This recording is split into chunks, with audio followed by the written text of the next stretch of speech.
You know that feeling, right? You're in a meeting, maybe just making small talk, and this wave of absolute total boredom just crashes over you. It's so frustrating and honestly a little agitating. Well, today we're going to unpack what that feeling really is and get this, what it might actually say about how powerful your mind is. So, let me ask you this. Think about the last time you had to do the whole small talk thing. The weather, weekend plans, all that. Did it feel easy and light? Or did it feel like a chore, like you were literally just pushing through it, and it was draining your battery instead of charging it? If you're nodding your head right now, trust me, you are in very good company. And here's the big idea we're exploring. That feeling isn't some kind of social flaw. It's not you being arrogant. It's a signal. It's your mind telling you it's hungry for something more, something with substance. Okay, so this gets to the heart of it all, what I like to call the boredom misconception. See, most of us tell ourselves a story about why we get bored, and it turns out that story is almost always completely wrong. Here's the myth we've all been told. If you're bored, it means you're lazy or you're just not interested. Maybe you're even a little arrogant. But the reality? Oh, the reality is so much better. Boredom doesn't mean your brain is lazy. It means your brain is absolutely starving for a real, genuine challenge. So let's pop the hood and look at the actual science here. Because this isn't just a nice idea, there's a real psychological reason your brain is actively searching for a challenge. It's literally wired for growth. The key concept has a name: cognitive stimulation need. Now, don't let the fancy term fool you. Think of it like a physical hunger or thirst. It's this deep, built-in drive your mind has to find and chew on complex, new, and challenging stuff. And why? Because that is the only way it can get stronger.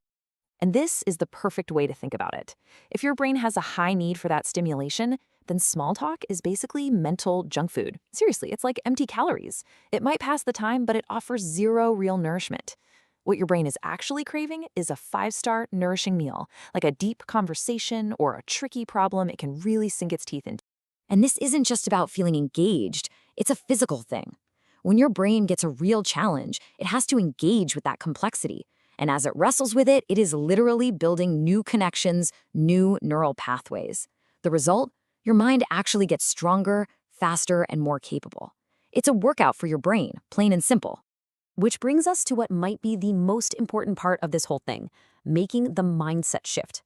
It's all about learning to hear that feeling of boredom in a totally new way, because it is not a flaw, it's a signal. Let's just get this crystal clear right here, right now. Boredom is not a character flaw.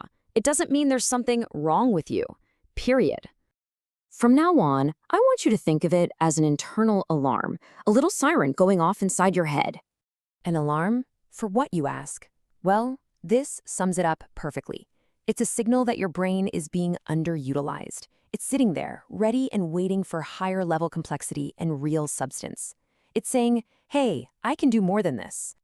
It is, quite simply, the sound of a high-level mind asking for more. It's not a problem you need to fix. It's a sign of potential that's ready to be used. Okay, so you hear the alarm, you recognize the signal. The million-dollar question is, what do you actually do about it? Let's get practical. Let's talk about how to feed your mind and turn that signal into action. So, what does this look like day to day? Well, instead of just putting up with boredom, you actively seek out the hard problems, maybe at work, or you pick up a hobby that really makes you think. When you can, you steer conversations away from the shallow end and into deeper waters. You commit to learning something genuinely difficult, like a new language or how to code. And maybe the most crucial one, you make a real effort to find and spend time with people who light up your brain. Look, if there's one thing you walk away with today, I want it to be this. Stop seeing boredom as this negative thing you have to avoid or numb with distractions. Start seeing it as a compass that is always reliably pointing you toward your own growth. That feeling isn't a dead end, it's a direction. It's your mind telling you exactly where you need to go next to become a stronger, sharper version of yourself. So that leaves just one final question. Now that you know how to read the signal, what are you going to feed your hungry mind today?